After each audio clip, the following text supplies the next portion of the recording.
Hey, what's up everybody? Rob Marzullo here, Ram Studio Comics. Welcome back. And today I'm going to show you how to make the perfect pencil brush inside of Photoshop. So let's get started. If we go to my existing brushes and I grab this chalk marker. Now, by the way, you'll be able to grab these from my DeviantArt site. There's a link in the description below.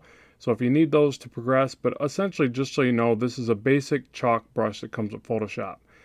I've modified this one also, but I'll show you the difference. So you got this type of brush where I've made it like a smooth kind of painterly brush, and then I've got the pencil brush that I modified from there and I've turned it into this.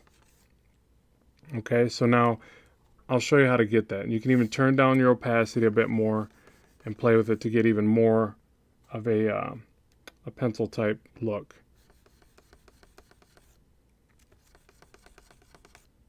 So it's got the grittiness on the edge, the texture through the middle, the thick to thin, which makes it easier for strokes like this, and you know, that kind of feathered line.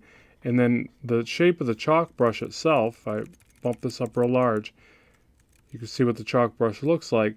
It provides a nice kind of ability to give that feathered line pretty quickly with that angle of it. So I'm pretty happy with this as a pencil tool. And then if you were to sketch, especially smaller, always, you know, leave those little gaps in your line work if you want it to look more like a pencil. So it has a really nice look.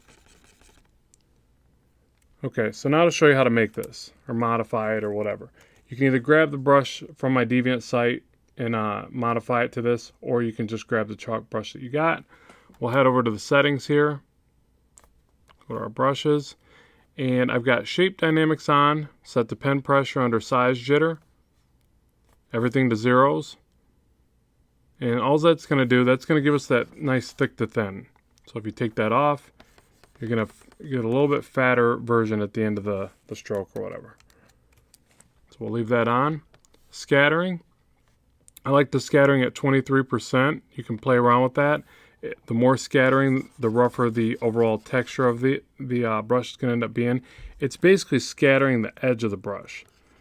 So it's nice if you're trying to, you know, I would use that more for painterly type effects, but if you're also trying to get a little bit grittier brush for whatever drawing you're trying to do, this is where you could adjust that, one of the areas.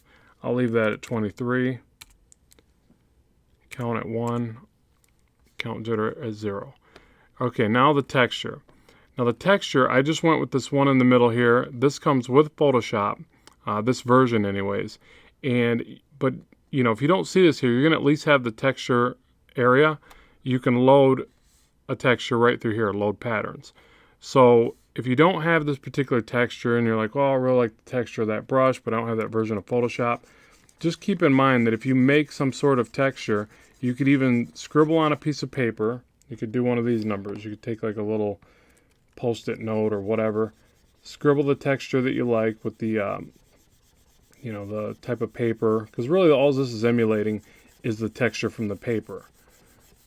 So you would get some kind of grit pattern like that, and you could load that in there.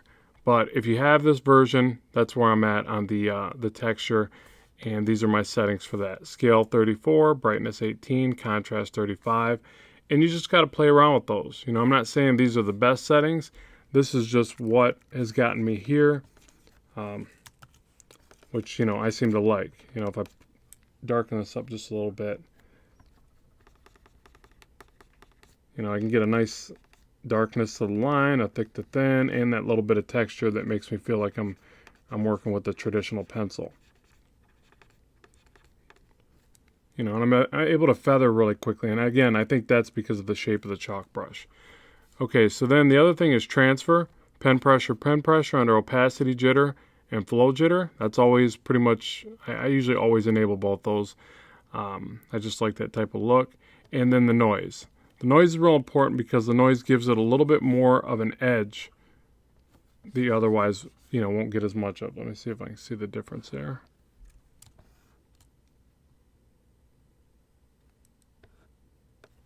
You know, I think the edge is coming more from the texture.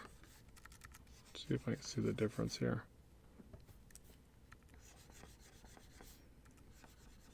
Yeah, I think it's giving a little bit more grit inside the stroke. So I would definitely keep noise on.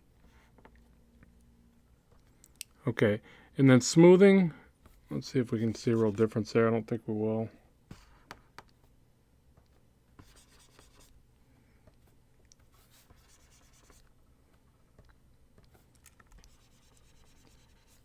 Yeah, not a large difference with those, but I would recommend just copying the settings like you see here. Okay, so there's my basic pencil tool. Now I'll show you a little bit of an action, or it in action, so that you can see that I do actually like this brush and that it works well. And one more thing to keep in mind, once you do get the settings the way that you like, make sure to come over here, click this little icon right there, create a new preset from this brush, rename it to whatever you like I named mine My Pencil Brush, and hit OK, and it'll add it to right here. And then once you've done that, you can keep kind of progressing forward, making changes, renaming the brush, deleting old ones you don't like, whatever. So make sure to do that so you'll save all your current settings that you adjust inside of the brushes panel. And seeing how Halloween's right around the corner, let's go ahead and draw Frankenstein. Alright, so let's get to drawing. Yeah, and I really do like this brush. It's feeling very natural.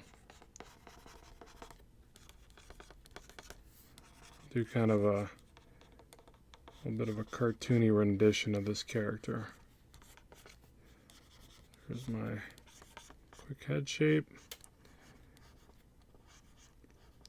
Gotta have the prongs sticking out the neck, in case you gotta give them a jump. I think that's where you hook the battery cables.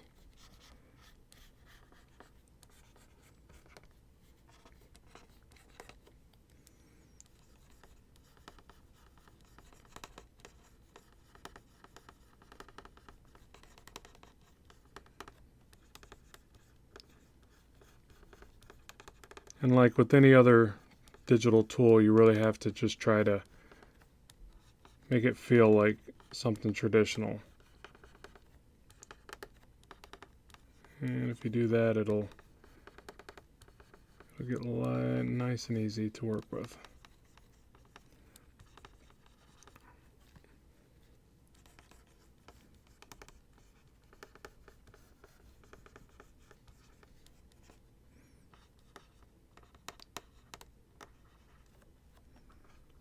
Frankenstein.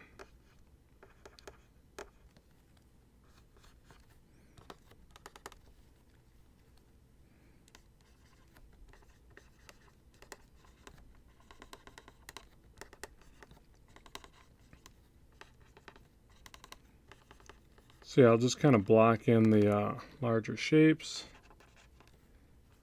get an overall feel for the character here.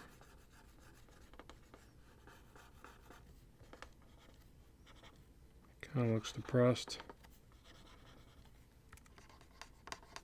Guess if you were made out of a bunch of other people, though, you wouldn't be too happy either.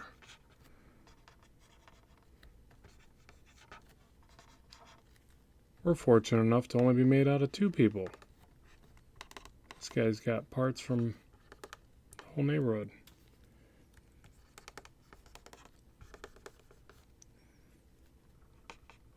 And I'm trying to remember what he looks like here. I don't draw this character very often, if you can't tell.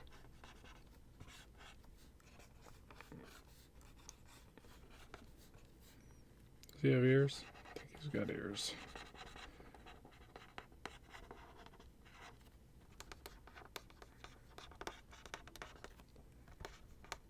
And I'm sure really I should try to draw everything different from one side to the next.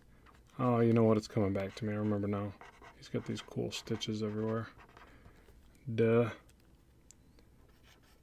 What was I thinking?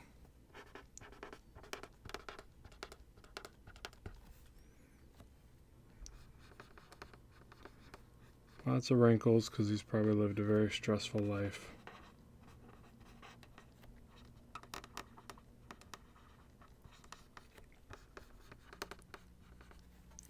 Sorry, I guess I'm getting more into the sketch now than the idea of the pencil tool. So my apologies for that, but I did, however I want to say that, I did just want to show you this in action so that it's not just like, hey, here's this cool pencil tool, but I'd never use it. I just want to show you that it is something that I plan on using and that I like the feel of. So now what I'll go ahead and do is time lapse this next part, and I'll show you how I would just keep using the same tool to get this to look more and more like a pencil sketch, or a finished pencil sketch. So let's see what we come up with.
Alright, so there you go. There's the pencil tool in action.